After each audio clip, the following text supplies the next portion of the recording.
noite a todos os internautas que vão nos assistir. Falei boa noite, mas pode ser boa tarde ou bom dia. Hoje nós estamos com mais um episódio do nosso podcast Conversar, tendo a honra de contar com a participação do professor Alessandro Ottaviani, uma figura extremamente importante no mundo acadêmico, do direito, com uma vasta cultura, e é o atual superintendente da SUSEP. Vamos falar de seguro, vamos falar de Brasil, de desenvolvimento e de música popular, vamos falar de muita coisa. É um prazer, professor, tê-lo aqui. E eu queria que a gente começasse, se você pudesse fazer um mini Wikipedia, e aí a gente começa com as entrevistas. Estamos tendo o prazer também de contar com o professor Caio Zanin Vieira, nosso parceiro aqui. Obrigado, professor. Professor Zé Márcio, eu que agradeço a honra desse convite aqui, estar com você, estar com o Caio nesse podcast que já é um sucesso, aliás, né? Graças a Deus. Com a qualidade de todo mundo que está sendo entrevistado aí, com a qualidade dos entrevistadores também, então uma alegria estar aqui. Enfim, o Wikipedia ele pode ser curtinho aqui, né? Eu vim lá de São Caetano do Sul e, para fazer muito curta a história, um dia fui parar na Faculdade de Direito do Largo de São Francisco, e esse é uma grande honra que eu tenho na minha vida. E aí de lá muitas bênçãos vieram por conta disso. Enfim, minha carreira profissional, hoje sou professor ali. Depois tive a chance de servir como, enfim, dirigente de organismos do Estado brasileiro, mas tudo isso é devido à Universidade Pública Brasileira.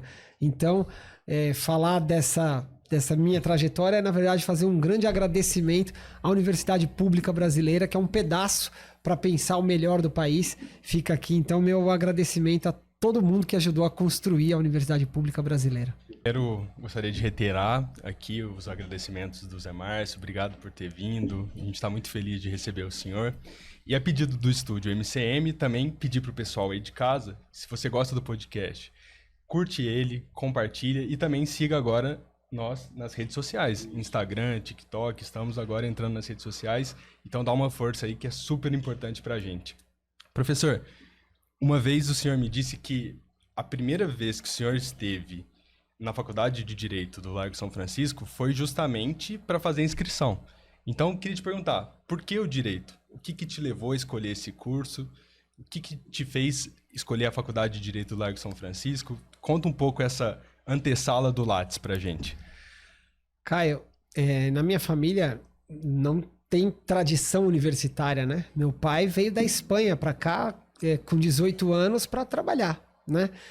Ele estudou até a 4ª série. Minha mãe estudou até o dobro do meu pai, até a 8ª, né? E depois também foi colocar a mão na massa para trabalhar. Então, ali, minha geração é a primeira. Meus pais, dando muito valor à educação, falavam o seguinte, nosso trabalho é trabalhar e o seu trabalho você vai poder estudar, né? Então, faça bem, né? E eu gostava de estudar e foi assim que, enfim, deu certo, né? Só que lá em casa, eu não tinha a menor ideia de quais eram os bons cursos, não tinha capital, aquilo que o Bourdieu chama de capital social e capital simbólico, né? Eu tinha que buscar um pouco para fora. Eles me ajudavam muito, mas eles com as limitações deles. E eu sabia isso de ler ali, de ouvir meus professores, que tinha um lugar que eu deveria tentar me esforçar para entrar, que era a Universidade de São Paulo, a USP. E aí, uma hora, por uma série de razões, eu tinha comprado o tal do Guia do Estudante, que, se vocês entrevistaram gente da minha idade, é uma referência que vai surgir em várias entrevistas aqui. E eu fui descobrindo que eu gostava de história, gostava de língua portuguesa, e uma hora eu falei, acho que eu vou para essas carreiras aqui.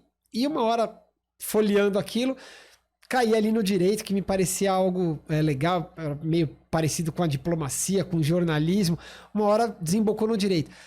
E aí, então, acabei prestando as várias universidades ali, passei na USP e eu achava que o curso de Direito da USP era na cidade universitária, onde era a USP.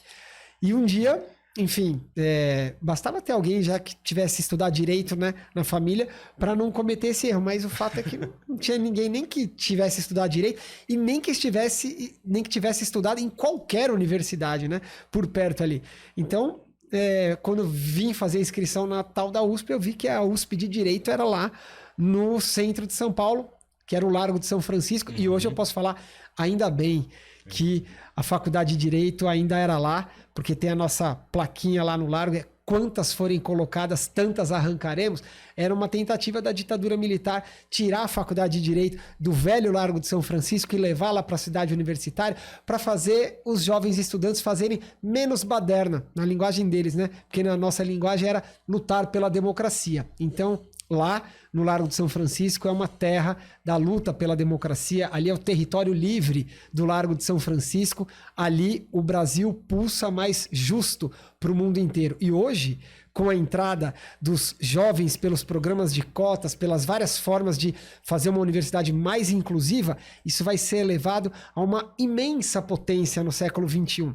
A nossa tradição do velho Largo de São Francisco, hoje, ela está passando por uma transformação. Nós ainda vamos contribuir mais e melhor para esse Brasil que a gente quer construir. São Paulo, quando o Largo de São Francisco já era o Largo de São Francisco, não era uma cidade importante, né? E o que explica esta faculdade ter passado aqui, Rui Barbosa passou aqui, sim. Castro Alves passou aqui, Joaquim Nabuco, salvo erro, passou aqui, né? A Escola de Direito de São Paulo, Largo de São Francisco, depois veio pertencer à USP em 34, né? Qual o segredo disso? Porque São Paulo não tinha essa importância na altura do Championship, aí não, né? Certíssimo, professor, a sua observação. E o que explica esse fato histórico, professor, é o que explica o surgimento do Brasil. Chama José Bonifácio de Andrada e Silva, o nosso patriarca. Os Andrada, eles eram aqui de São Paulo. O José Bonifácio tinha ido servir naquele momento das discussões sobre as cortes ali. Ele era das figuras relevantes aqui. E a ideia, depois daquela crise entre esse sentimento nativista, nacionalista aqui no Brasil e Portugal, que vai desembocar na independência, o José Bonifácio, que é uma figura espetacular, qualquer país do mundo que tivesse uma figura como José Bonifácio teria que colocá-lo no seu panteão. Ele colocou um elemento na tabela periódica, né? Enfim, né? Sem contar toda a reflexão sobre política, direito e economia. No Brasil e em Portugal, né? É uma figura assim espetacular. O José Bonifácio tinha plena clareza de que um país constrói-se com recursos materiais e com recursos humanos. E por isso ele sabia que tinha que confeccionar um quadro dirigente para pensar o Estado brasileiro. E naquela quadra entre 1820, 1821, 1822, a ideia de ter uma faculdade de direito, uma academia de direito no país, ela se consolida. Ele não consegue levar a cabo isso por uma série de razões ali, peculiares daquela política, mas em 1827, no primeiro reinado, isso se consolida com a chegada das duas faculdades de direito, uma em São Paulo e outra em Olinda, e como o professor Zé Márcio colocou muito bem, São Paulo sem nenhum predicativo a mais, por exemplo, do que Rio de Janeiro e mesmo outras cidades do Nordeste, mas a potência da figura dos Andrada naquela hora é capaz de fazer esse efeito gravitacional, e aí com efeitos assim para a cidade de São Paulo e para o país de longuíssimo alcance, porque aí São Paulo vai ser de fato um centro atrativo para as mentes mais brilhantes daquele período e, enfim, com outros tantos prosseguimentos, até o próprio Castro Alves, como lembrou muito bem aqui o professor, vir ajudar a que São Paulo fosse um centro de ebulição do movimento abolicionista, né? Então, assim, pensar a nação, mas pensar a nação para todos. O Brasil, que será grandioso, mas só será grandioso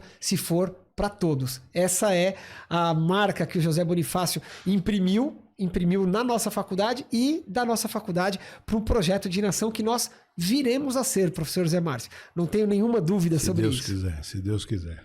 Professor, eu vejo você falando do Brasil dessa forma tão apaixonada E aqui me ocorre um episódio da sua vida, que o senhor já contou para mim, que foi conhecer uma pessoa ali na sala dos estudantes, que estava dando uma palestra falando da nova romanidade, desse Brasil grande, desse Brasil que há de vir. Essa pessoa, ninguém mais, ninguém menos do que Darcy Ribeiro. Queria que você reconstruísse esse episódio da sua vida e dissesse pra gente qual que é a importância disso pra sua vida e do Darcy Ribeiro, pra sua vida e pensamento.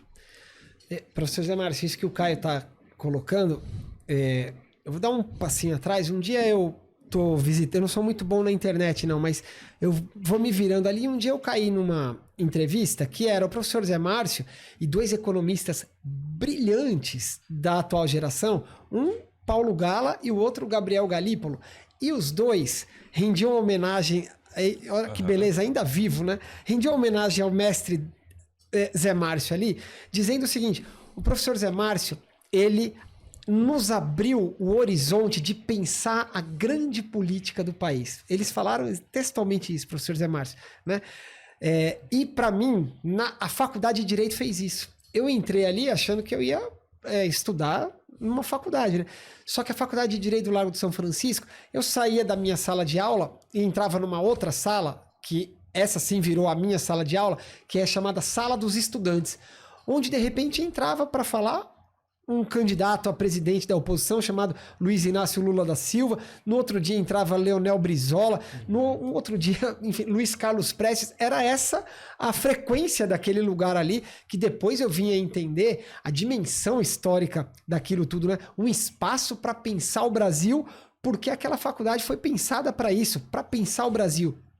E um dia, como tantos outros que me permitia esse privilégio, sair de uma aula sobre direito da propriedade ou de direito, enfim, constitucional, dar 10 passos e dar de cara com a história viva se manifestando ali para nós, eu entrei ali e dei de cara com essa figura, que era o Darcy Ribeiro, que, enfim, na minha completa ausência de cultura, era mais ou menos a pessoa que eu tinha visto na TV. Foi assim que eu falei, eu acho que eu já vi essa figura aí na TV. E resolvi sentar, eu gostava de ver quem passava por ali, e de repente, a hora que ele abre a boca, assim, era um colosso, né? Um colosso do pensamento, um colosso da ação e um colosso da integridade, do compromisso com o país. E o Darcy Ribeiro, ele tem uma característica que é rara nos grandes intelectuais, porque ele não só alia a prática à teoria, mas ele costura a prática à teoria ao sentimento do amor pelo outro. Assim, ao juntar tudo isso, ele analisava o Brasil, e a fala dele me arrebatou por completo, porque ela é um antídoto ao complexo de inferioridade, o complexo de vira-lata. E ele basicamente falava: nós aqui recebemos todos os influxos migratórios do planeta. Portanto, nós somos a primeira grande experiência de um povo verdadeiramente planetário. E isso aqui nos faz herdeiro da antiga Roma. Nós somos a nova Roma, com todas as nossas contradições. O Darcy jamais empurrava coisas para debaixo do tapete. Professor Arthur, tudo bem? uma honra tê-lo aqui. É isso. Professor Arthur, eles falaram o seguinte, o professor Arthur talvez chegue um pouco atrasado. Aí eu falei, veja, eu era estagiário e ele já era conselheiro do CAD, ele chega a hora que ele quiser. O professor Arthur... Márcio, você me disse que era às 18, não disse? Não, mas é que eu te mandei, houve uma necessidade de antecipar. Mas Tá bom, nem precisa entrar. Mas sem isso, você não podia ter essa entrada tardia, mas triunfal. Professor Arthur Barronuevo, o chefe de departamento de economia da EASP FGV e um dos nossos patrono do podcast Conversar. Mas você sabe que eu tive o privilégio, nós estávamos falando de Darcy Ribeiro, eu tive o privilégio de ficar amigo do Darcy Ribeiro. Na verdade, quem me apresentou foi o filósofo Bento Prado, né? E era realmente um espetáculo, né? E estou lembrando aqui, e fica a recomendação para os jovens, né? Você o conheceu, mas para que leem Darcy Ribeiro. Se não quiser ler os livros mais difíceis, lê o Confissões, né?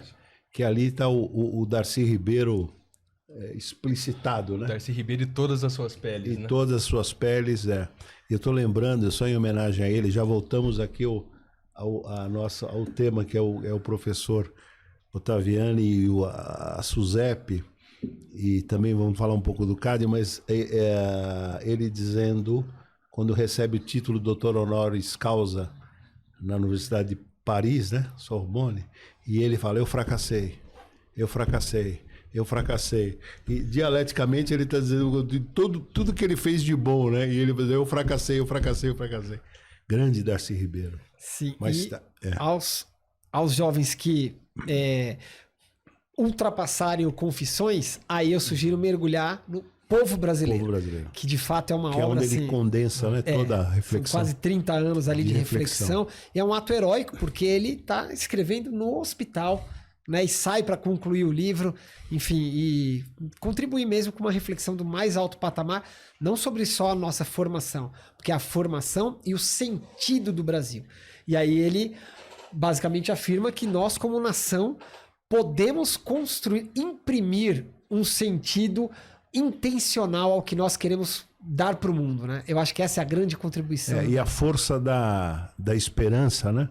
Eu estou lembrando aqui também, ele foi diagnosticado com câncer, e aí o médico, salvo erro, ele pergunta para o médico, qual a chance que eu tenho de sobreviver? E o médico fala, você tem 5%. Fala, eu tenho 5%.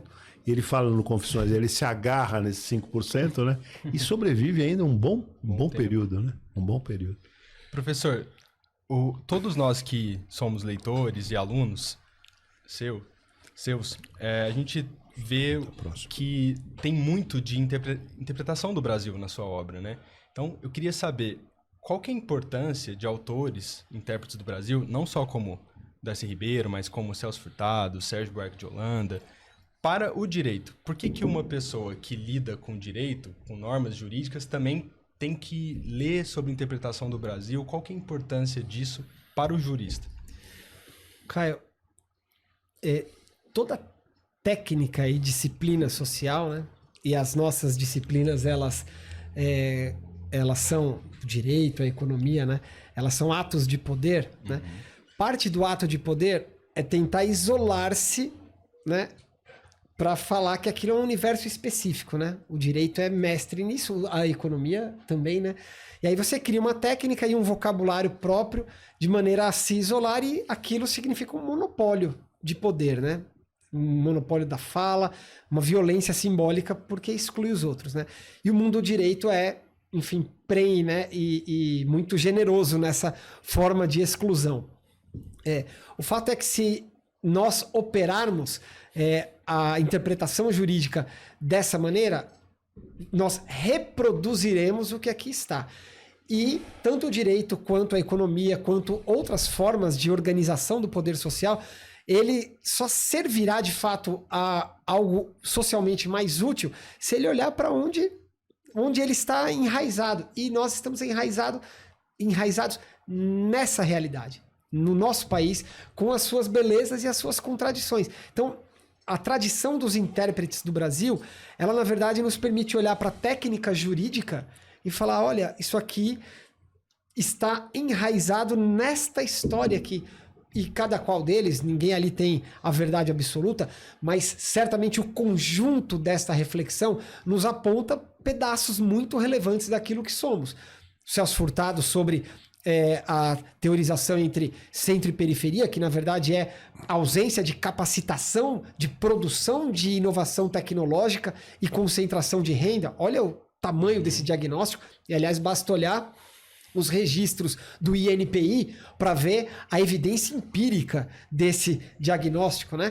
Na outra ponta, alguém como o professor Bresser, que passou anos da sua vida interpretando as coalizões de força por dentro do Estado brasileiro, e muito recentemente, nos últimos 25 anos aí da sua vida, olhando para a questão do câmbio e falando, aqui é uma questão essencial para toda a organização da nossa economia e, portanto, de todo o nosso país. Ó, percebe? Dois diagnósticos desse patrimônio que são distintos, mas são igualmente relevantes para nós organizarmos adequadamente uma disciplina jurídica do desenvolvimento nacional. Acho que é para isso que esse patrimônio cultural nos serve. Maravilha. O primeiro livro que o senhor publica é esse aqui, né? Recursos Genéticos e Desenvolvimento, os Desafios Furtadiano e Gramsciano. O que sua agenda de pesquisa está muito ligada a esse desafio furtadiano? Que desafio que é esse e qual que é a importância do furtado para o direito econômico brasileiro? Vou começar pela sua última pergunta. O Celso Furtado é uma figura espetacular. Se ele fosse norte-americano, teria um filme sobre ele, o Darcy outro e assim por diante, né? E o professor Zé Márcio também teria um filme só sobre ele. Exato. Né? Não, Porque... aí seria melhor outro José, o José Bonifácio, não o Zé Márcio. Porque, no caso do Furtado, é uma história extraordinária, né? O Brasil exportando cérebros para fora na época da ditadura e as metrópoles, né, no caso da França, recebendo de braços abertos, né? Só que na passagem da ditadura para a redemocratização, ele que tinha vínculos muito sólidos ali com parte do PMDB, ele é um inspirador de um dos artigos da nossa Constituição que é central. É o único momento que a Constituição expressamente regula o que é o mercado, com a palavra mercado. No artigo 219, o mercado interno integra o patrimônio nacional e será incentivado de modo a viabilizar o bem-estar social, desenvolvimento cultural e autonomia tecnológica do país. Esse artigo é, na verdade, a condensação de um programa teórico inteiro. E mais do que só um programa teórico, de uma prática econômica, porque isso aqui é a forma pela qual se organiza a movimentação na divisão social internacional do trabalho. Conseguir capacitação interna para produzir inovação tecnológica, o que é só possível num terreno de alta densidade cultural, técnica e cultura ali aliados, e por fim, quando isso tudo virar riqueza, isso tem que ser redistribuído. A isso se dá o nome de desenvolvimento. Então, o Celso Furtado, veja, ele coloca um artigo na Constituição, essa reflexão vira norma jurídica e certamente aqui abre-se todo um espaço para pesquisa naquela minha pequena especialidade que é o direito econômico, que é a disciplina jurídica do desenvolvimento nacional. Professor Arthur. Tudo bem. Olha, eu acho extremamente interessante, né, que um jurista venha discutir Celso Furtado. É claro que, na minha opinião, a obra, sem negar os méritos da obra do Celso Furtado, mas ele tem um grande predecessor, né, que é o Raul Prebisch, né?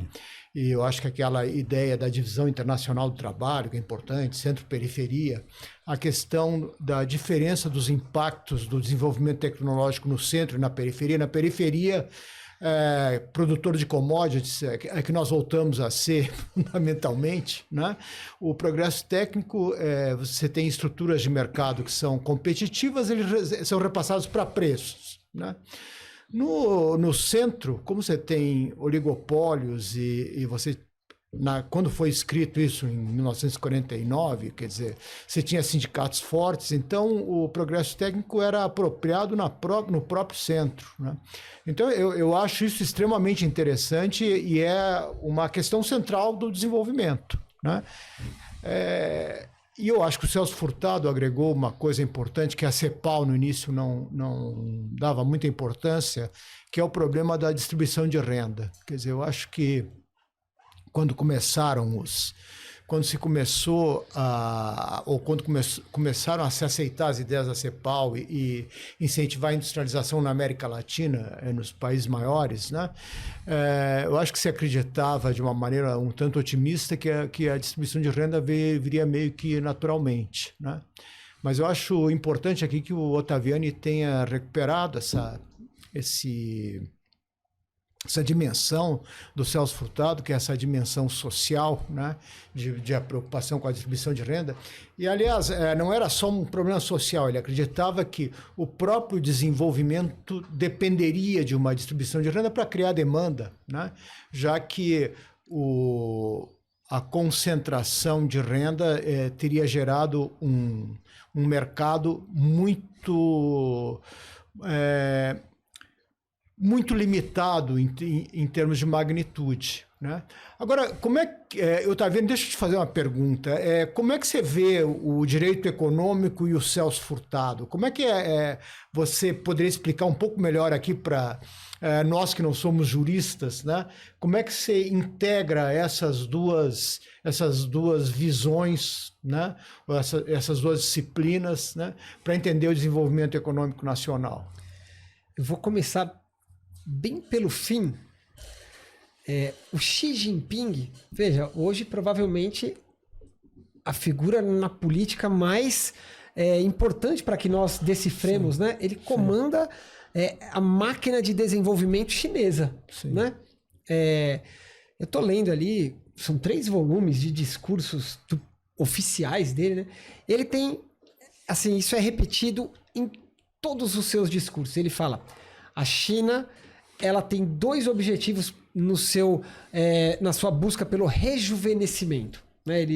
Essa é a gramática deles ali. Ele fala, primeiro, nós temos que dominar as tecnologias mais avançadas. Nós temos que ter independência, autonomia tecnológica para conseguir ofertar isso para o mundo inteiro e assim atrair para dentro da China a maior renda possível, porque o consumidor quer a melhor tecnologia possível. Então esse é um objetivo estratégico da China, que vem sendo estruturado juridicamente por uma montanha de normatização em direito econômico. E ele agrega sempre a esse pilar, ele agrega um outro. E a China deve ser uma sociedade moderadamente próspera, onde não haja injustiça social gritante. Olha, quando eu leio esse diagnóstico da figura mais relevante para que nós decifremos hoje os destinos do mundo, né? Onde vai a China, vai as tensões do mundo. Esse é o programa. Quando a gente espremer essas 2 balizas, capacitação para produzir inovação tecnológica e distribuir essa renda. Quando eu leio isso, eu falo, o Celso Furtado e o Prebisch também, que o professor Arthur aqui brilhantemente relembrou, na verdade não só os 2, todo um diagnóstico sobre como se faz desenvolvimento, como se constrói a economia de um país, essa turma ou este tipo de diagnóstico acertou em cheio, porque é exatamente o que a China erige como seus objetivos. E agora voltando para o mundo do direito. O Celso Furtado, ele tem uma importância particular para a nossa Constituição, porque ele é uma espécie de fonte inspiradora do modelo econômico que a nossa Constituição ela acaba por plasmar nas suas normas, o artigo 219, mas todo um outro debate que está ali presente no texto constitucional, o hoje já revogado artigo 171, que estipulava a característica da empresa brasileira, que basicamente é o modelo que hoje a China e os Estados Unidos estruturam juridicamente para a organização das suas sociedades empresárias, é o artigo 171. Então, o Celso Furtado é uma fonte inspiradora, mas na outra ponta, ele também pode ser posicionado como uma espécie de esfinge perante o nosso direito, que já alcançamos isso? As normas que nós temos, elas nos autorizaram a chegar nesse horizonte de sentido? Então ele é numa ponta, uma fonte inspiradora daquilo que veio a ser constituído como norma, e na outra, ele é uma fonte hermenêutica para que a gente constantemente volte para esse modelo e fale, onde é que a gente está agora? Então essas 2 características do Furtado, elas, enfim, eu e uma tradição ali no mundo do direito econômico, procuramos lê-lo dessa maneira para, na verdade, ler o Brasil, né? Essa é a nossa missão, né? Em compreender e ajudar a desenvolver o Brasil. Professor Daviani, nós estamos aqui tendo o privilégio, né, Caio, de ter 2 ex-membros do CAD, então necessariamente vai surgir uma pergunta até para os 2 sobre o CAD que você vai fazer. Mas você falando de Celso Furtado, e agora você na condição de superintendente da SUSEP, né?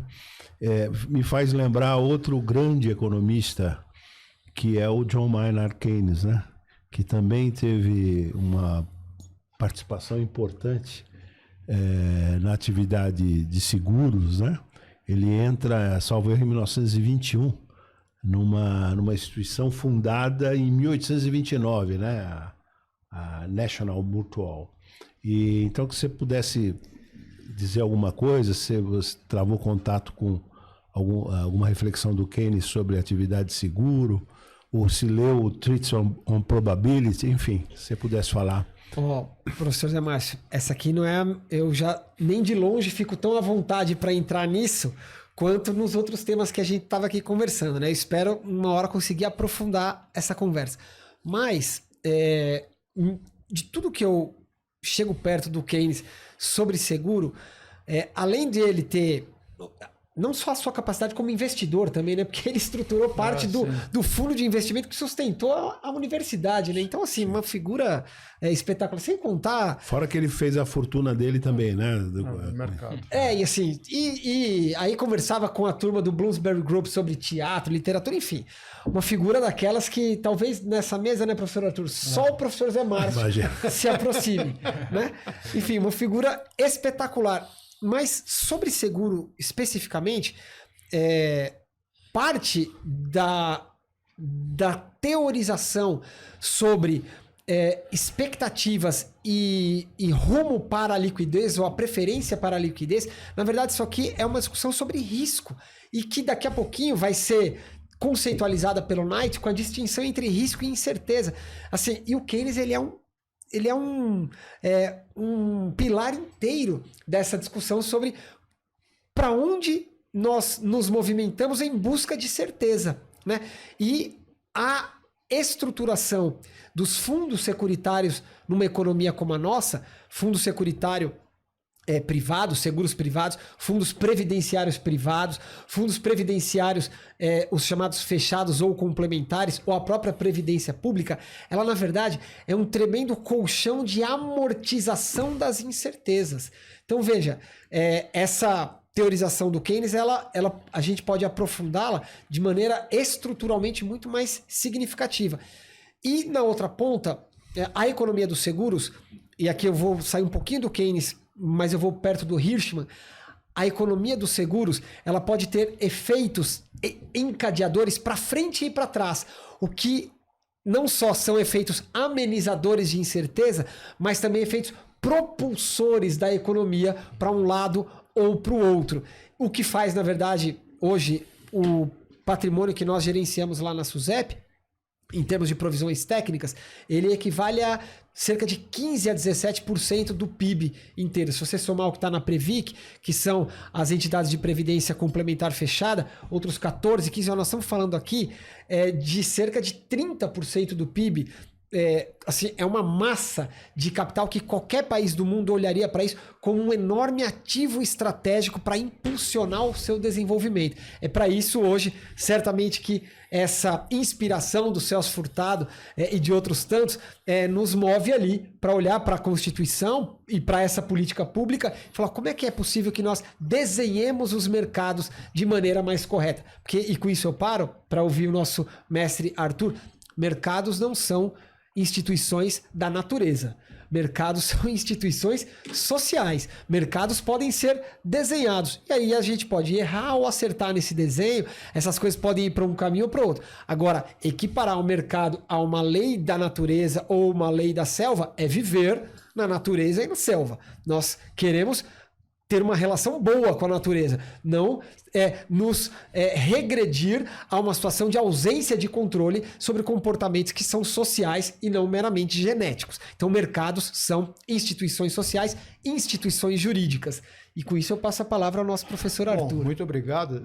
Vai ser difícil contribuir depois disso, mas eu vou relembrar o professor Delfim Neto, né, que dizia que não existe mercado sem Estado, né? E isso é a visão de que é uma instituição, e também que não existe crescimento econômico sem mercado, né? Então, eu acho que isso coloca bem a importância do mercado. Agora, é claro que é importante fazer essa distinção, né, do mercado não como uma instituição natural, mas sim como uma instituição que é criada, né, ao longo da história e que vai se aperfeiçoando, né? E também a importância que o mercado tem no desenvolvimento econômico. Eu acho isso essencial. É claro que ele não é a única instituição, né, o Estado tem um papel fundamental, até mesmo para a própria existência do mercado, né? E eu acho que isso foi meio que esquecido em tempos recentes. Tempos recentes, eu digo, dos últimos 40 anos, pelo menos, depois que essa visão do Reagan, Thatcher, mais que a gente chama de neoliberal, né? Na verdade, neoliberal aqui, e aí existem historiadores que já trabalharam com isso, é a ideia do Mises, né? E o Mises tinha uma visão de que fundamental era você garantir o mercado mundial funcionando, portanto, garantir o livre comércio. Ele não era contra o Estado, ele era a favor do Estado garantindo a existência do mercado, mas só isso. Tá? Então, garantindo a ordem, garantindo direito de propriedade, contratos e tal. Então, nesse sentido, o mercado era importante, mas era uma visão muito restrita. E eu acho que aqui no Brasil, principalmente depois do governo Collor, a visão de que o Estado atrapalha e o mercado é que faz o desenvolvimento econômico se tornou predominante, né? E se você pega essa visão, ela se espalhou, né? Se você pegar o que você tem na mídia hoje, o que você tem, os principais economistas que mais influência têm, né? São todos eles, ou todos, na sua imensa maioria, são todos eles defensores dessa visão de que existe aí uma contradição entre Estado e mercado. Então, aí essa fúria privatizadora e não sei o que mais. Note bem, eu não sou nem contra nem a favor da privatização. Depende da situação, né? Como dizia o Deng Xiaoping, não me interessa a cor do gato desde que ele casse ratos, né? E eu acho que isso é uma visão pragmática interessante que presidiu o desenvolvimento econômico na China, né? Do próprio Xi Jinping, bem lembrado pelo professor Otaviano. É verdade também. Mas é uma continuidade de um modelo que já existia, né? Quer dizer, com uma preocupação, que é essa questão da distribuição, tá? Porque o Deng Xiaoping, quando criou aquelas zonas especiais e trouxe investimento estrangeiro e incentivou o investimento privado na China, e também, ao mesmo tempo, o desenvolvimento tecnológico. Tá? Eu sempre gosto desse número, mais de 1 milhão de estudantes chineses foram estudar nos Estados Unidos, né? Quer dizer, isso aí foi um choque de capital humano fantástico, né? Mas ele não estava tão preocupado assim com a desigualdade no primeiro momento. Ele próprio dizia que alguns iam ficar ricos antes dos outros. Bom, isso pode até ser verdade quando você tem um processo de industrialização acelerada, mas cria problemas sociais importantes, né? Aqui no Brasil, na época do milagre, enfim, aí já houve toda uma discussão aqui no Brasil quando o país se desenvolvia e crescia rapidamente. Agora não, agora está estagnado. Só alguns muito poucos ficam mais ricos e a sociedade brasileira, infelizmente, anda muito devagar, né? Mas eu acho que a questão bom, se o mercado também é importante junto com o Estado, né, o direito econômico acaba sendo uma questão fundamental, certo? Por quê? Porque o mercado vai existir, o mercado vai ser mais eficiente, vai gerar mais desenvolvimento econômico, dependendo da forma como ele se organiza, né?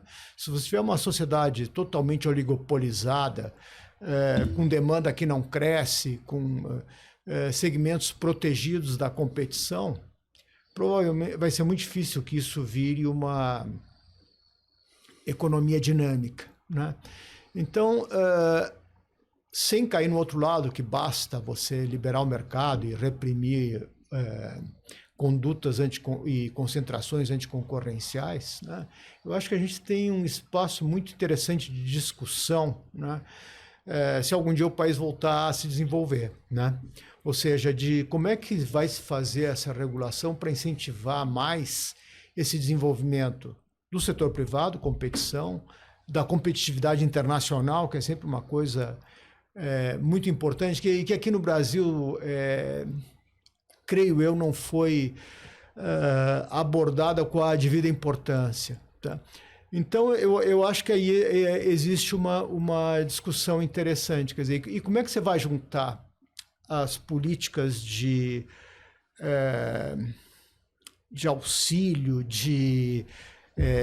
impulsionar o desenvolvimento das empresas brasileiras, né? Independente do capital ser brasileiro ou multinacional, e, ao mesmo tempo, garantir que essa dinâmica que o mercado deve ter seja preservada. Tá?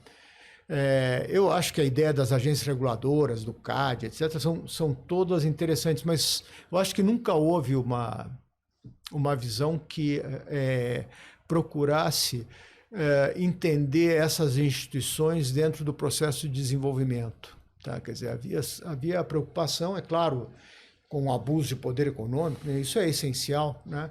Mas eu acho que a gente precisava pensar um pouco mais sobre isso, porque nós, como país que quer ser um país em desenvolvimento, né? Nós temos que ter criar instituições, regras, etc., que estimulem mais competição, mais inovação, etc. Tá? E acho que isso não tem sido feito, né? Há bastante tempo.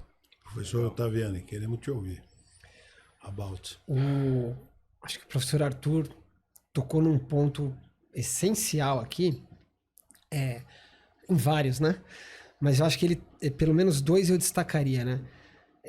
A caricatura que separa Estado e mercado, isso só é possível para quem não está operando minimamente na realidade empírica. Porque se você for para a China e olhar para 150 mil, vou repetir, 150 mil empresas estatais submetidas a um plano quinquenal, empresas essas cuja missão é ganhar mercados mundo afora, é o Partido Comunista gerenciando a tomada de cadeias tecnológicas de altíssima complexidade, ganhando mercado no mundo afora. Isso aqui é a junção em uma unidade da política e da economia.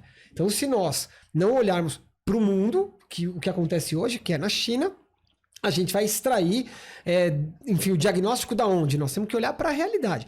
Só que se a gente virar a chave e olhar para os Estados Unidos, nós pegamos aqui Palo Alto, a Apple, que é quem fez esse...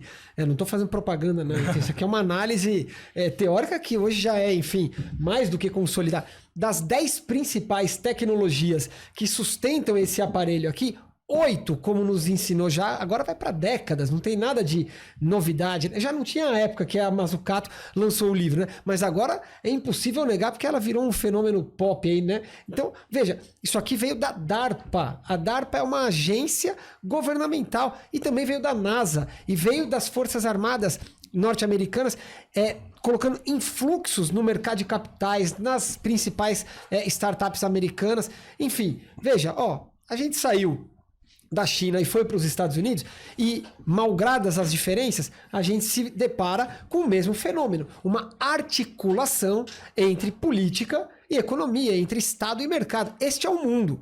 Agora, nós fazermos uma política para o mundo desvinculados do que é o mundo é um problema, né? Mesmo que tenha muita lógica.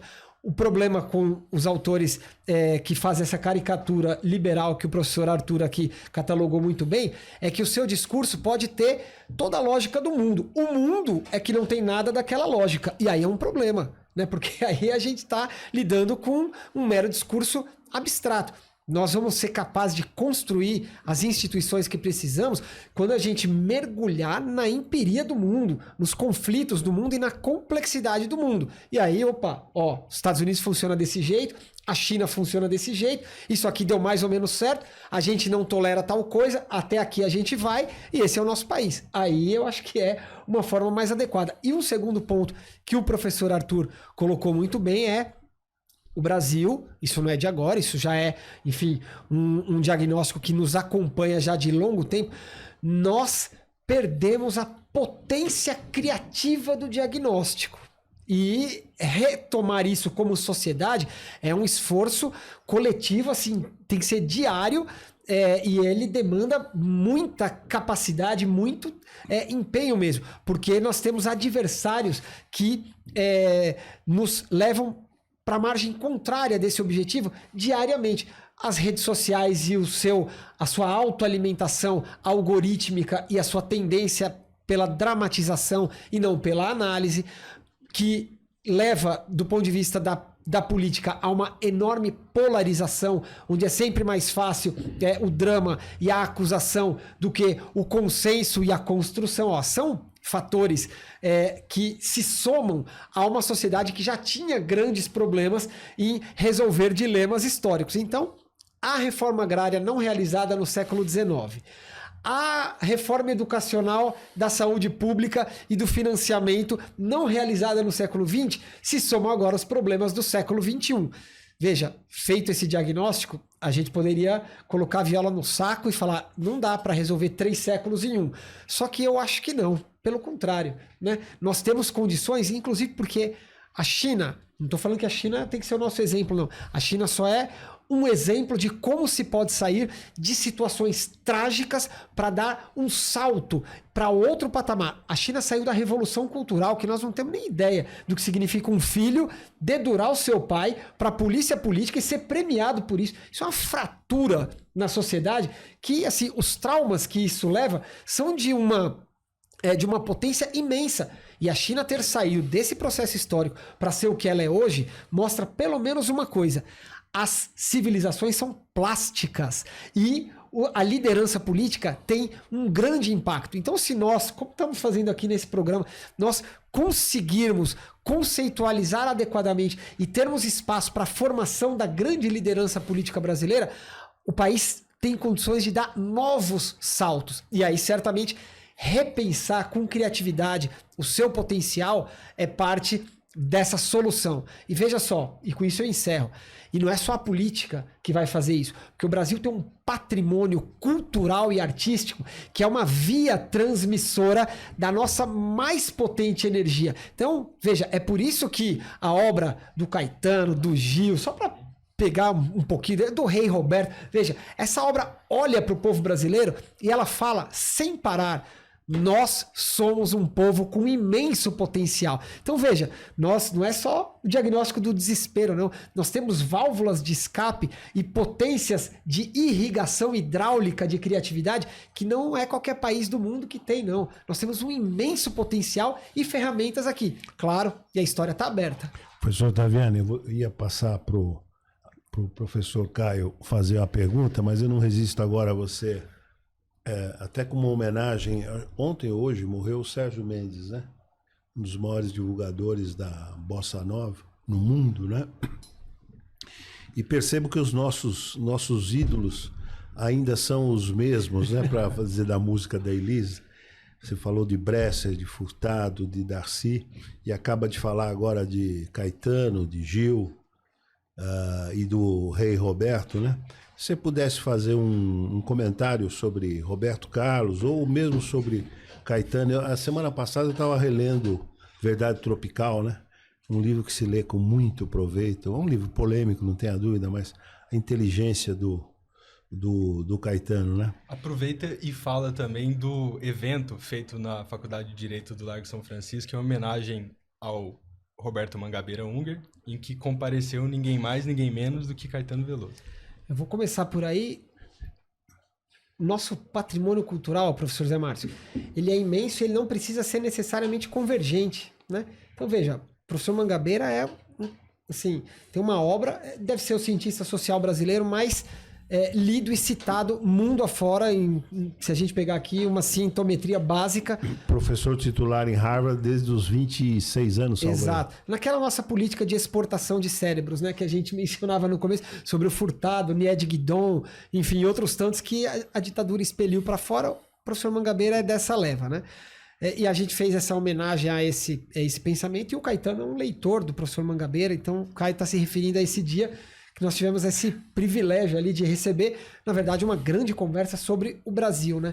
E o professor Zé Márcio está aqui nos provocando para falar, na verdade, de como a cultura brasileira, ela é um pedaço, ela é uma solução possível para nós nos pensarmos como país, como, olha só, em homenagem aqui ao Enio Silveira, qual a contribuição da civilização brasileira para a civilização humana. Nós podemos pensar nesses termos. Tem país que não pode pensar nesses termos, professor Zé Márcio. Tem país que não tem densidade para se pensar desse jeito, e tem país que, tendo a densidade, desonra este privilégio. E aí promovem a implementação de ditaduras mundo afora, mesmo quando falam-se defensor dos direitos humanos. O Brasil tem uma cultura de paz na política externa. O Brasil tem um enorme potencial cultural, que é essa mistura que o Darcy fotografou lá atrás. Então, a provocação do professor Zé Márcio é nesse sentido. Eu daria um passinho atrás antes de chegar nos nossos artistas aqui. Vou relembrar um período da nossa história caro para a nossa discussão, que é o período do governo Juscelino Kubitschek. Veja só, mobilizar no mesmo governo uma figura como Santiago Dantas, Anísio Teixeira, Celso Furtado. Aí na sociedade você olha, e aí tem um menino que sai de Três Corações para ganhar uma Copa do Mundo, que é o Pelé. Tem, enfim, um outro que ninguém sabe nem direito como falar da origem étnica dele, que é o Garrincha. Olha, isso aqui é... Aí tem Esther Bueno numa ponta, Éder Joffre na outra. E na música, nesse período, veja, tem ali também uma explosão, que é o cinema novo e outras tantas coisas. Mas eu vou contar um caso da nossa exportação tecnológica, que até hoje talvez seja o maior ganho de homens-hora trabalhado para divisas internalizadas, que é a música Garota de Ipanema. Pelas minhas contas, entre eles terem parado ali, começado a tomar o seu copo de uísque, sendo abençoados pelo sol que Deus nos deu, admirado a beleza que passava, ido ao estúdio, feito a gravação, de tudo que eu consegui até hoje, o Rui Castro talvez me corrija, porque ele deve ter se dado na ponta da língua. Isso aqui deve ter sido assim umas 40 horas, entre o início, a inspiração, e vão pro estúdio, e eu compus isso aqui. Essas 40 horas, homem-horas trabalhadas, se a gente fosse colocar ali na ponta do lápis, elas nos rendem a maior entrada de divisas de um produto cultural, técnico, que a gente já fez até hoje, porque ela é o maior royalty de entradas até hoje. Então veja só, aí o Brasil... E a garota, ela mesma ainda tá viva, com 81 anos. Tá né? viva e assim... Eu fui ao show do Rei Roberto nesse sábado, eu disse a todo mundo que eu ia levar minha mãe, que é uma mentira deslavada. Eu fui me levar, e o pretexto para isso foi levar minha mãe, né? E fui pegar um táxi ali, conversa vai, conversa vem. A conversa chega na Elô Pinheiro, ele me fala que a filha da Elô Pinheiro é apresentadora, com muito sucesso na TV, e fala assim, nossa, mas a Elô Pinheiro continua deslumbrante. E aí isso me remete, na verdade, à vitalidade de toda essa geração, da qual o professor Zé Márcio está aqui, o professor Bresser enfim, um outro exemplo, professor Beluso, o Rei Roberto, Caetano e Gil. Veja, isto aqui, pode parecer uma mera fotografia enfim, idiosincrática. Isso aqui nós estamos falando da economia política da superação do subdesenvolvimento. Isso é um patrimônio, um país que tem uma geração que apresentou esta contribuição para pensar e sentir o Brasil, tem muitas reservas vitais para passar por muitos desafios e chegar mais longe num outro patamar. Esse é o papel, e com isso eu volto a uma provocação do professor Arthur, esse é o papel do direito econômico. Como é que nós pegamos este diagnóstico social e construímos melhores regras para organizar a nossa potencialidade econômica? Que, como disse o professor Arthur, nós temos que ser capazes de organizar a boa produtividade e a boa redistribuição desses resultados líquidos positivos aqui. Porque só falar que a gente vai ficar muito bom na exportação ou muito bom na produção, esse filme a gente já viu. Ou para todo mundo, inclusive porque aí todo mundo também produz, ou não é um projeto de desenvolvimento, é mera modernização conservadora. Tudo isso para dizer que nós temos muitas reservas para passar por essas dificuldades e chegar a bom termo, e isso está em disputa. Esse é um canal, a palavra é sua, mas é só chamar a atenção que esse é um canal de podcast que tem o subtítulo Conversas com Economistas e Intelectuais, né? Então nós estamos tendo o privilégio de contar com esse intelectual, professor Ottaviani. Professor, o professor Zé Márcio falou do Keynes, e aqui a gente tem dois economistas, eles podem até nos corrigir, né? Me parece que o Keynes ali na teoria geral do emprego, da moeda, do juros da moeda, né? Ele rompe com uma lógica microeconômica que era hegemônica no pensamento. quer me parecer que o direito econômico também rompe com essa microanálise da realidade jurídica, que dá para fazer esse intertexto. Então, eu gostaria de saber, primeiro, se eu estou certo quanto a isso, o direito econômico como uma macrodisciplina jurídica, e eu gostaria também que a gente falasse um pouco mais sobre os seus livros, além do Recursos Genéticos e Desenvolvimento, né? A gente tem os estudos, Pareceres e Votos de Direito Econômico, né? Volume 1 e volume 2, mostrar aqui para a câmera. Queria que você falasse sobre essas duas obras, e depois a gente passa para as próximas. O professor Arthur, como eu falei no comecinho, né? Eu era estagiário ali, tentando, enfim, né? Ganhar aquele salário que resolve o mês, né? O professor Arthur já era conselheiro do CAD, né? E mais do que merecidamente, inclusive, basta pegar os votos dele ali para ver a paulatina, o aumento de qualidade que o conselho... Tá te chamando de velho, viu, Arthur? Não, eu tô chamando de inspiração. Tô brincando. Né? Anos depois, eu tive essa honra de também integrar o Conselho Administrativo de Defesa Econômica. E quando eu terminei esse período, eu tinha não só alguns votos ali que eu procurava resolver o caso concreto, mas também estruturar algum critério de análise que pudesse conectar a defesa da concorrência ao desenvolvimento nacional. Eu tinha esses votos e tinha alguns estudos sobre isso, e aí é disso que vem esses 2 livros, né? Desse período, pensando uma política de defesa na concorrência em relação ao sistema financeiro. Então esse livro aqui, ele resume alguns casos para pensar como é que o nosso sistema financeiro tem que concorrer, porque, veja, nós temos aí uma massa significativa de recursos que passa pelo sistema financeiro e determinados pedaços deles são extremamente concentrados. Como é que a gente equaciona isso? Então, basicamente, é isso que está num livro. E no outro, defesa da concorrência e propriedade intelectual. Como é que nós criamos mais capacidade de geração de inovação tecnológica e desconcentramos esses recursos? E o professor Arthur colocou num ponto muito correto aqui, ao meu ver. Não é só políticas para garantir a livre concorrência em mercado que dotam a sociedade brasileira de todos os aparatos necessários para o seu desenvolvimento. Nenhum país hoje dito desenvolvido, ele só garante a concorrência em mercado e aí ele alcança o desenvolvimento.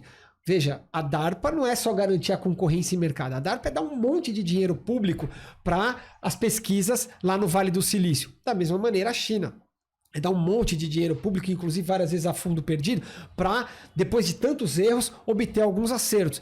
Na outra ponta, subsídios para quem tem pouca renda e garantir aquela sobrevivência. Isso aqui não é só garantir concorrência e mercado, isso aqui é garantir a condição de vida das pessoas. Então, o direito econômico é a disciplina desses vários fatores da economia. E por isso, Caio, voltando para o comecinho da sua pergunta, isso aqui é um fato social muito mais complexo do que a mera relação bilateral, que é um contrato de compra e venda. Portanto, o direito civil ou o direito da empresa, eles têm a sua importância, mas eles não têm a capacidade, o aparato cognitivo, ele tem que ser, ele é mais reduzido para resolver uma compra e venda do que para resolver a mobilização para o desenvolvimento nacional no sistema mundial moderno de toda uma economia. O direito econômico, ele lida com outro grau de complexidade. Por isso, ele tem um aparato cognitivo obrigatoriamente superior para construir um aparato operativo necessariamente superior. Essa é a contribuição que o direito econômico procura dar para nosso desenvolvimento nacional. E é a partir dessa lógica do direito econômico como uma disciplina que enxerga o todo e não a parte, ou até o todo a partir dessa visão parcial, que o senhor escreve esse também, com a professora Irene, né, Patrícia Nohara, que é o Estatais. Teria como falar um pouco mais desse livro também? Esse livro, Caio, a professora Irene, na verdade, ela é responsável por isso, professor Arthur, porque a gente se comprometeu com a editora e aí eu esqueci que eu tinha me prometido, né? E aí, enfim, vai passando o ano e eu tô fingindo que esqueceu, mas ela não fingiu que esqueceu. E aí uma hora ela ligou e falou, ó, a gente precisa entregar, e é a RT, uma editora super relevante, e aí a gente correu para fazer o livro, né? Eu já tinha muito material acumulado, e Caio, acho que a pergunta por trás desse livro é como o professor Arthur colocou aqui. Nós vivemos um consenso que simplesmente, no Brasil, né, que simplesmente não se encontra na realidade, que é as grandes economias retiraram o Estado da função de ordenar as suas economias. E parte desse discurso fala que países desenvolvidos não têm mais estatais. E quando eu vou aos números, eu me deparo com a Alemanha com mais de 15 mil empresas estatais, ampla maioria, inclusive, na mão das municipalidades. Aí a gente vai para os Estados Unidos, cerca de 7 mil estatais mapeadas, sem contar em nível municipal, né? Porque eu só consegui contar ali a cerca de 140, enfim, entre 200 ali no nível federal e no nível estadual a restante. Então, esse mito de que as principais economias do mundo não tinham estatais me incomodava. Só que olhando a experiência de ultrapassagem mais relevante na história do capitalismo, que é a economia chinesa, isso me abismou. Porque aí eu descobri 150 mil empresas estatais controlada, ordenada por um plano quinquenal, ou seja, a nossa economia contemporânea, ela tem nas estatais dos diversos países um dos seus polos propulsores. E aí então nós fizemos essa pesquisa para ver se isso ficava de pé ou não e, enfim, se era assim mesmo na economia. E 2, qual deve ser a disciplina jurídica no Brasil para que a gente possa ter uma estratégia de desenvolvimento adequada. É viável que nós privatizemos as nossas reservas de petróleo para estatais de outros países? Veja só, isso aqui é algo do que aconteceu aqui. Isso está sendo feito em algum país do mundo? Essa era uma das discussões que nós fomos investigar. Ou é viável que a gente, podendo organizar a partir de uma empresa estatal diversos financiamentos para startups, como é o caso do BNDES, que nós retiremos o Estado dessa importante função? Então foi mais ou menos esse quadro geral que deu origem a esse livro aí, Caio. E, só para aqui finalizar, um dia fico muito feliz porque eu tô, sabe naquela hora que a gente acorda de manhã, nem consegui escovar o dente direito, mas já tá no celular, é um vício, né? E de repente eu dou de cara com o Paulo Gala elogiando o livro porque fala de complexidade econômica e tal. Então certamente foi uma grande experiência escrever esse livro aí. Legal. Você fala, bom, eu acho que aqui tem até um ponto que eu já tinha tocado, mas que é a questão do direito econômico. No início, quando se passou aí nos anos 90 a ter uma visão mais centrada em mercado, eu acho que tem um problema. Eu até depois eu vou pedir a opinião do Ottaviani. Tanto o CAD, que era até a lei de 1994 era algo absolutamente decorativo, porque a gente fazia controle de preços e a competição não era importante.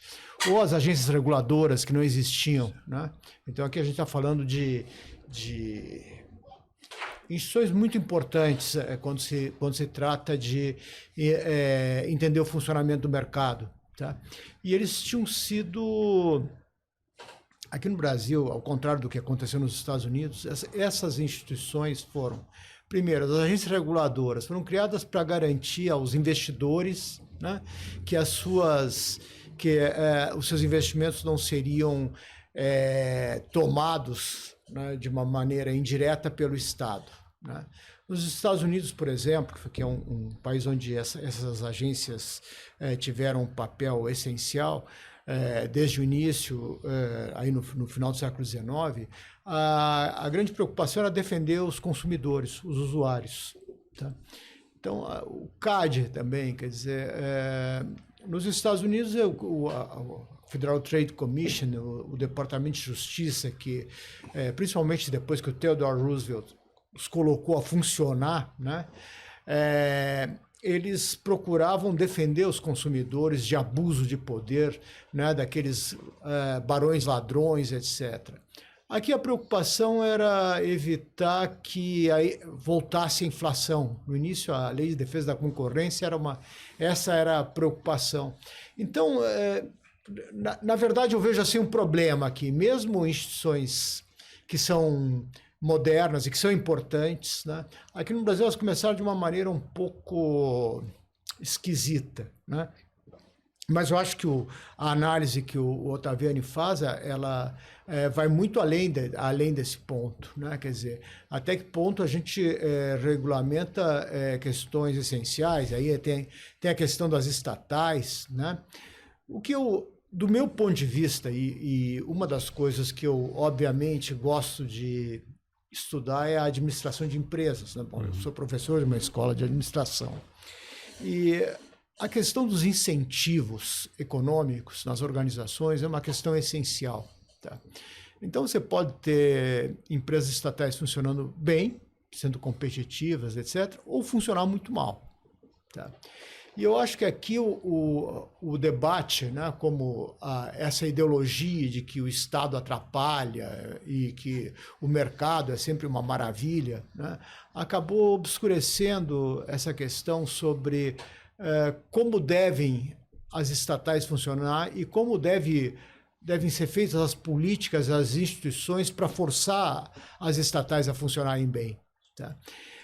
Então, eu vou só dar um exemplo de algo que poderia, se tivesse sido feito no passado, ter ajudado. Né? Eu acho que as estatais foram muito importantes no Brasil no período JK até o final do governo Geisel. Aí elas foram utilizadas de maneira inadequada para tentar controlar a inflação. Isso aí foi um grande ônus para essas empresas. E depois houve o processo de privatização, porque se mostrou que como se fosse a única alternativa para que as empresas continuassem existindo. Tá? Mas vamos pensar aqui no atual marco do saneamento, né, onde você tem obrigações de investimento por parte das empresas que têm as concessões. Quer dizer, independente de elas serem privadas ou estatais, se elas conseguirem fazer o que a sociedade brasileira quer, que é universalizar esse serviço, tudo bem. Tá? E eu acho que esse tipo de entendimento, de criação de incentivos, etc., para ajudar o desenvolvimento e para fazer as estatais mais claramente servirem ao desenvolvimento brasileiro, isso foi meio deixado de lado. Tá? Então... Deixa eu... nós temos ainda o quê? 5 minutos? 5 minutos? Puxa, e eu queria aproveitar, nós não falamos da Superintendência de Seguros Privados. Se você pudesse dar uma explicação para os nossos internautas. Eu vou falar... Porque a condição não só de superintendente da SUSEP, mas de um grande intelectual, então nós abordamos tantos temas, né? Professor Zé Márcio, eu tenho essa honra hoje, que é ser o superintendente da Superintendência de Seguros Privados. Achei depois do CAD, professor Arthur, que não mais voltaria a servir dessa maneira, foi uma surpresa grata para mim. É uma entidade que tem um nível técnico elevadíssimo. Ela tem a função de organizar todo um pedaço da economia brasileira. Como eu falei, é cerca de 17% do PIB só ali. E, enfim, nós temos bastante coisa a fazer, embora hoje com poucos recursos, mas certamente com muitas possibilidades de melhoria. Então, acho que esse é o recado. Mas eu queria aproveitar meus últimos 2 minutos. Tem 4? Para fazer, na verdade, uma homenagem a alguém que eu acho que é um propulsor de toda essa discussão que a gente teve aqui, que é o presidente Juscelino Kubitschek. Não nesse livro especificamente aqui. Esse livro foi uma busca de documentos históricos, né? O Brasil esquece nos últimos 15 anos o que se passou nos 15 anos anteriores, né? Mais ou menos essa a Blag, né? Esse livro aí foi a tentativa de buscar documentação histórica. Mas o presidente Juscelino Kubitschek é uma inspiração, na verdade, né? Para que a gente repense o Brasil que a gente quer vir a ser, né? Por várias coisas, né? Por ter saído da pobreza e por ter investido na educação e por ter chegado onde chegou, pela delicadeza com a qual tratava os seus adversários, os mais renhidos adversários políticos, jamais inimigos, né? Na visão dele. Então olha aqui, capacidade de articulação política. Olha onde chega a engenharia institucional, colocou para fiscalizar as contas das obras de Brasília, a UDN. Olha que loucura, imagina, né? Ele falou, não, eu acredito nisso aqui, né?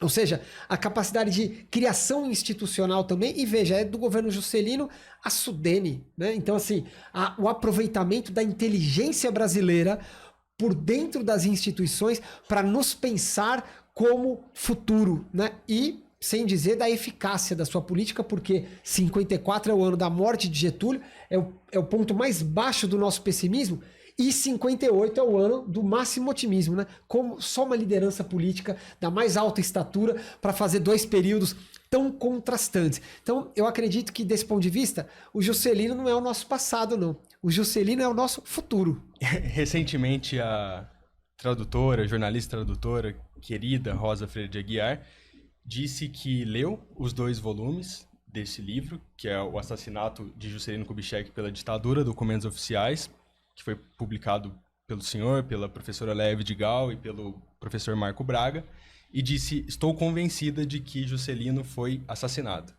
na nota que ela publicou.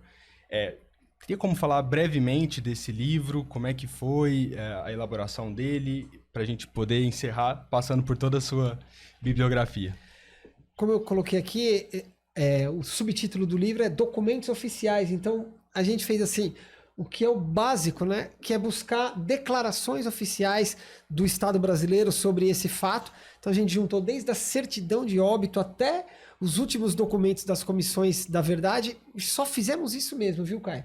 Só juntamos documentos que foram da lavra do Estado brasileiro. Para daqui a pouquinho o historiador poder pegar e ele confrontar esses documentos. E a Rosa, ela fez esse comentário, outros tantos historiadores estão se debruçando esse livro aí já tem algum tempo agora, né? E tem toda uma outra agenda ainda de junção de documentos para ser levada a cabo. Atualmente eu não consigo mais fazer essa pesquisa, quem sabe daqui a algum tempo eu volte a fazer e a gente possa prosseguir nessa história. O Juscelino é só mais uma das histórias abortadas desse período, mas veja, uma história abortada que na verdade abre espaço para a história futura do país. Nós temos muitos Juscelinos hoje, são meninas e meninos nas nossas periferias, que se a gente dotá-los dos instrumentos para fazer a sua vida, eles farão o país. E aí a nossa Rebeca, lá na Olimpíada, sendo homenageada pela Simone Biles, é só uma amostra de onde pode chegar o Brasil. Cabe a nós aqui construirmos esses instrumentos. E aí o Brasil vai ser este exemplo para o mundo, e o Juscelino é um pedaço dessa nossa história e desse nosso futuro. Obrigado, professor Otaviano. Obrigado, Caio. Obrigado. E até o próximo episódio do podcast Conversar. Obrigado a todos pela atenção.